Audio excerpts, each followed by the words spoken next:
beberapa kisah pengusaha sukses di dunia. Tapi tahukah pemirsa bahwa ternyata untuk meraih kesuksesan tidak harus dengan uang yang besar. Dibutuhkan tekad kuat, kemauan untuk maju, usaha tak kenal lelah, disertai dengan ide-ide sederhana dan inovatif. Plus doa kepada Tuhan, niscaya seseorang bisa meraih kesuksesan. Dan kali ini, On The Spot akan merangkum beberapa kisah mereka dalam orang-orang sederhana yang sukses.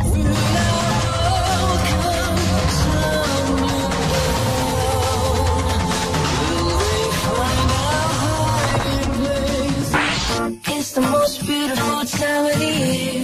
Lights fill the streets, spreading so much cheer. Keterbatasan biaya dan kurangnya fasilitas nyatanya tak mampu meredam impian dan tekad bulat seseorang untuk meraih kesuksesan.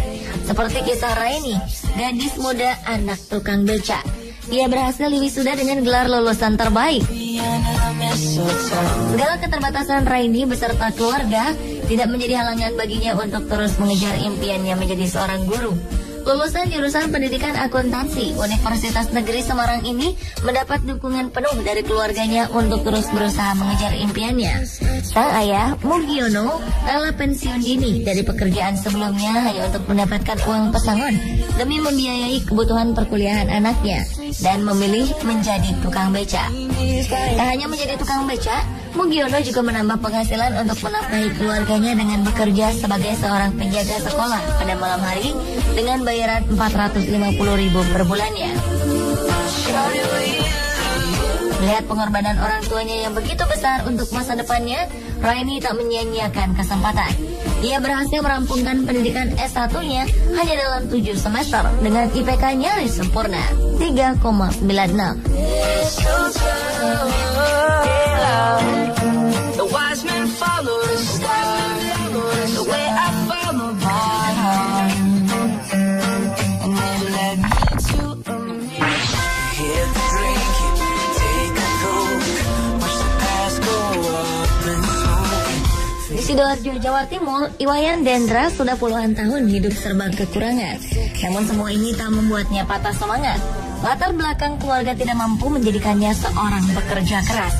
Dengan sifat mandiri, kreatif dan suka berinovasi, serta tekad bulat dan tanpa mengenal rasa malu, Dendra memilih menjalani profesi sebagai pemulung. Putra pertama dari 3 bersaudara pasangan almarhum Inengas Sateng dan Ninyoman Teke ini akhirnya berkecimpung di dunia barang bekas. Jika dibutuhkan tenaga ekstra, Dendra tetap semangat mendatangi sebuah pabrik hanya untuk mencari limbah dan sampah bekas. Namun siapa sangka usahanya ini membawa dirinya menjadi seorang pemulung sukses dan mampu mengumpulkan keuntungan hingga puluhan juta rupiah per minggunya. Bapak 5 anak ini tak merasa malu akan pekerjaan yang mengharuskan dirinya berkecimpung dengan sampah dan barang bekas. Tidak hanya itu, ia juga sukses menjadi anggota legislatif di Sidoarjo, menjabat sebagai ketua DPC sebuah partai dan juga sebagai koordinator pemulung di Sidoarjo.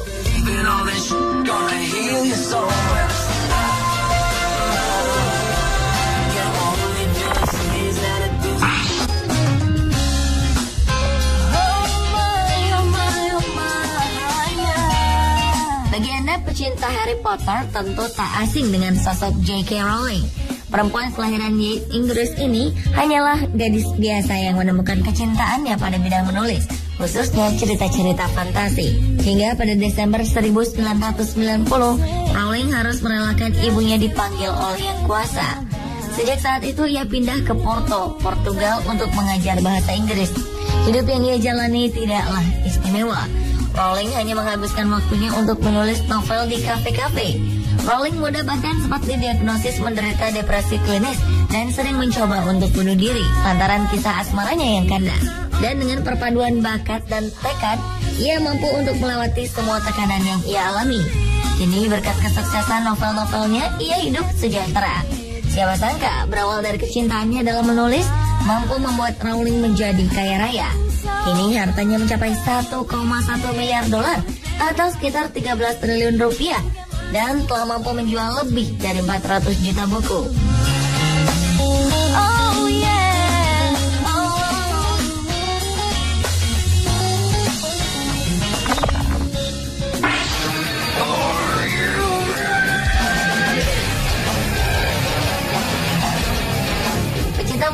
metal pasti tak asing dengan nama Ozzy Osbourne, vokalis band Black Sabbath yang juga dijuluki sebagai Godfather of Heavy Metal. Ternyata di balik karirnya yang cemerlang, Ozzy Osbourne melewati tahap sulit semasa hidupnya. Lahir di Aston, Inggris, Ozzy tumbuh dalam lingkungan yang jauh dari kata cukup. Bekerja sebagai pembuat perkakas, orang tuanya bekerja keras untuk menghidupi Ozzy dan 5 saudara kandungnya. Selain itu, Ozzy juga penderita disleksia dan tidak mampu menunjukkan prestasi yang baik di sekolah, sehingga ia lebih melirik ke kegiatan ekstrakurikuler seperti musik dan drama. Namun sayang, di usianya yang ke-15, Ozzy putus sekolah dan menjadi buruh konstruksi. Guna bertahan hidup, ia melakukan berbagai pekerjaan seperti menjadi tukang ledeng, pembuat perkakas, dan menjadi buruh di pabrik mobil. Pengalaman hidupnya ini membuat Ozzy membulatkan tekadnya meraih mimpi menjadi seorang penyanyi. Dengan usaha dan bantuan dari teman-temannya, Ozzy mampu membuat bandnya sendiri, Black Sabbath. Hingga kini Ozzy masih terus berkarya. Ia telah menghasilkan 9 album studio, 3 album live, dan single-single yang masuk di peringkat atas tangga lagu di Inggris.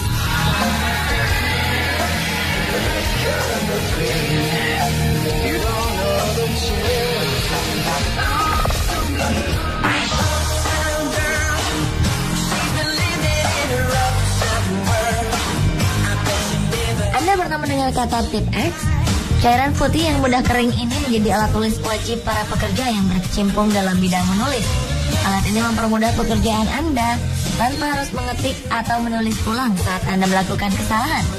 Gagasan awal munculnya tip X ini berawal dari seorang perempuan bernama Betty Graham yang bekerja sebagai sekretaris.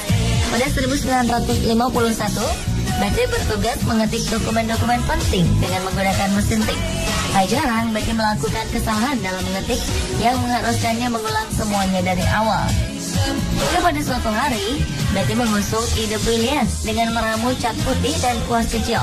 Betty mengoleskan cat ramuannya ini setiap kali ia melakukan kesalahan. Dan cat putih dengan kuas kecil yang ia beri nama Mistake Out ini sangat disukai teman-temannya. Ilmuannya ini membuatnya mendapat dorongan dari para kerabat. Akhirnya Betty memutuskan untuk mendirikan usahanya sendiri dengan membangun sebuah pabrik Mistake Out. Pada 1972, usahanya mampu menjual setidaknya 5 juta botol Mistake Out setiap tahunnya. Dan menurut data, ketika Betty meninggal pada 1980, kekayaannya mencapai 475 juta dolar atau sekitar 5,6 triliun rupiah. Wow, siapa sangka kalau ide kecil itu bisa membuatnya kaya.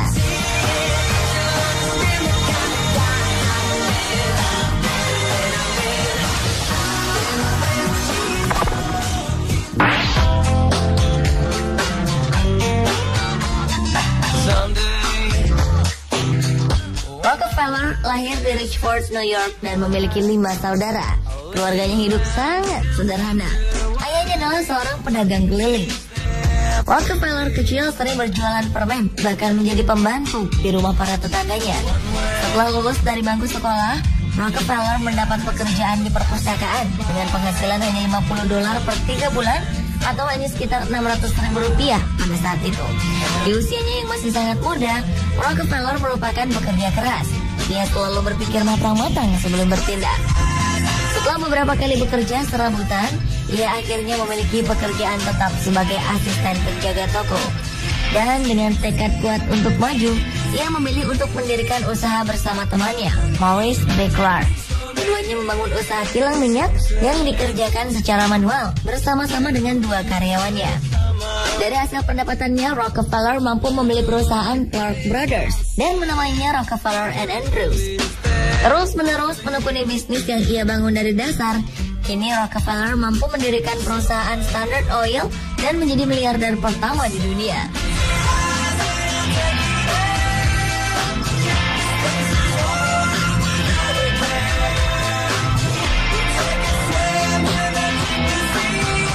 Pemirsa, itulah beberapa kisah sukses orang sederhana versi on the spot. Halangan dan rintangan bukanlah alasan untuk kita berhenti dan menyerah. Disitulah tekad kita diuji. Jika orang lain bisa mewujudkan mimpi, sudah pasti kita juga mampu meraihnya.